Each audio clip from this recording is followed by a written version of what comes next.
Assalamualaikum warahmatullahi wabarakatuh.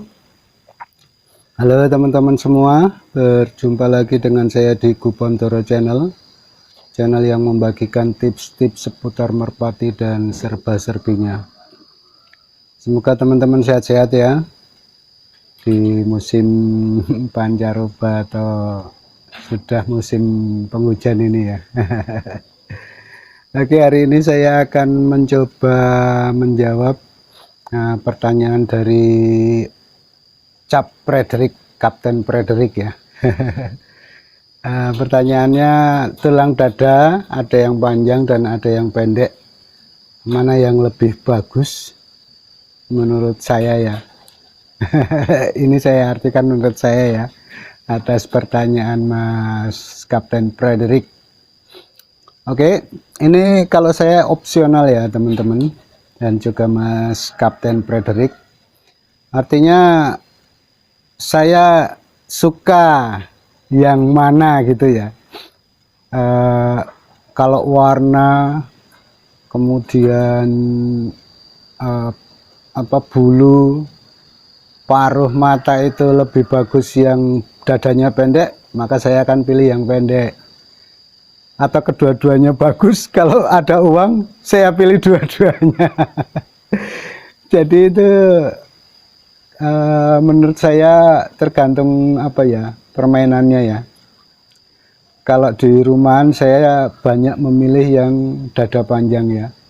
Dada panjang, badan lentur, elastis, dan peralatan lain yang mendukung, biasanya saya milih yang dada panjang. Dan juga pegangan panjang, besar, atau kalau misalnya dia kecil tapi di pinggangnya itu tetap terasa penuh di tangan, itu yang saya suka. Dan mungkin kalau untuk pertimbangan burung yang untuk kolong mungkin lebih bagus yang ini ya, yang dadanya pendek ya, karena kan dia harus manuver dari atas kepala atau jam 12 ya. Kalau yang dada panjang atau yang pegangan panjang dan besar itu kan mungkin agak lama ngelatihnya untuk supaya turun di atas kepala atau di jam setengah 12 atau jam 11 ya. Kemungkinan cuma di situ ya menurut saya yang membedakan, jadinya itu menurut saya opsional. Kalau main di rumah saya suka yang panjang. Kalau pas saya dulu bermain kolong, saya suka yang dadanya lebih pendek sedikit dan pegangannya yang agak kecil di belakang tapi masih ngisi ya. Itu dulu waktu saya bermain kolong ya. Waktu itu di tempat saya yang paling ramai itu kolong meja waktu awal-awal permainan merpati kolong masuk di daerah saya, di daerah Purworejo ya. Dan itu pun saya mainnya sudah agak terlambat ya istilahnya. Teman-teman udah banyak yang main di kolong, saya baru mulai main kolong, mendirikan kolong di pinggir kali sana untuk bermain kolong, dan akhirnya berhenti karena sesuatu dan lain hal.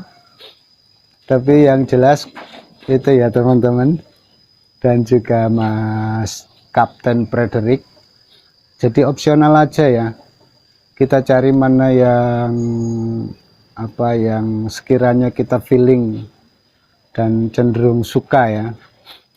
Karena itu nanti kan setiap burung itu punya kelebihan dan kekurangan ya, baik yang dada panjang ataupun dada yang pendek.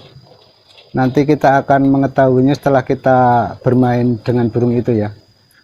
Setelah kita mainkan, kita akan tahu gimana cara dia turun, enaknya gimana dia turun.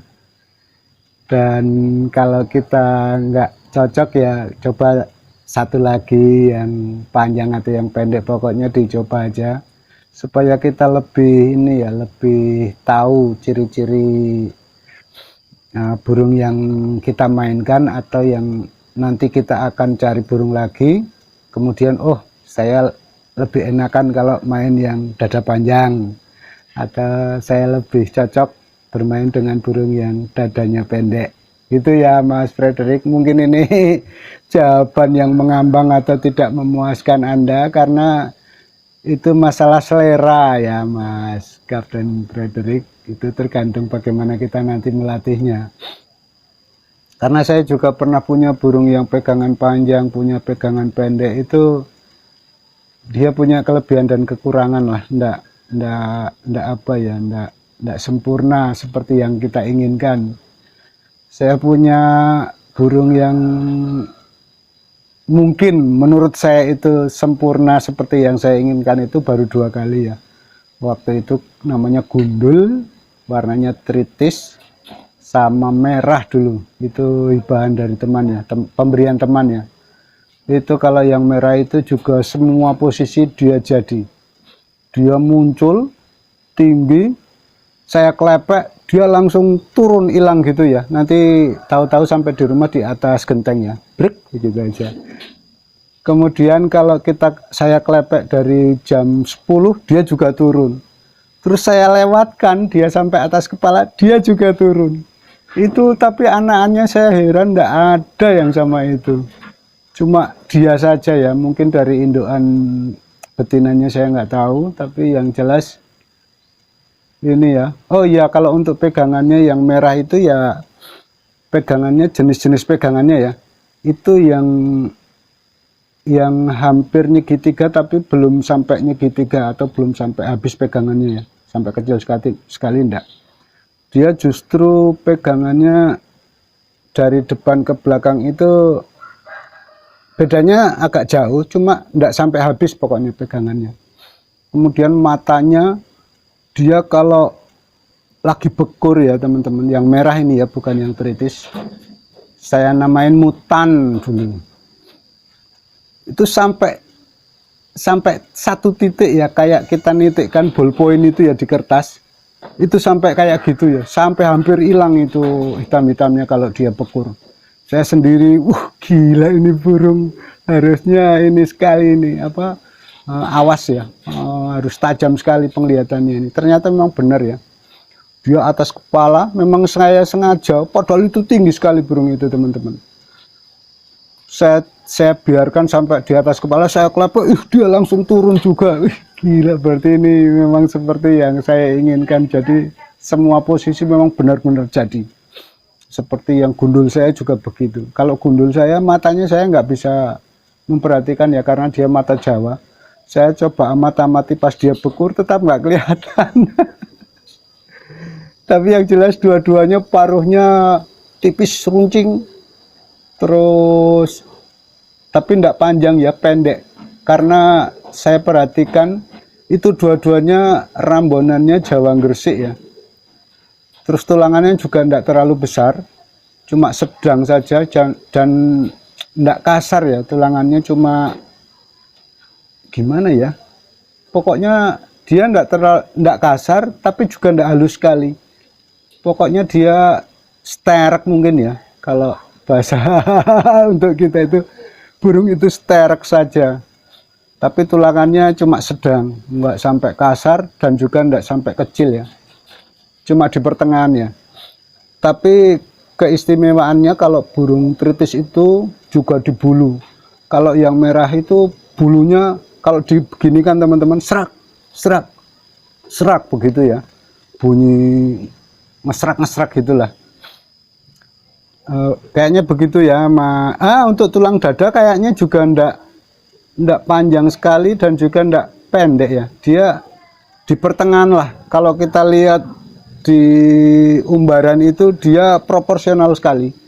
Burung saya yang dua itu yang menurut saya sudah hampir mendekati sempurna seperti yang saya inginkan.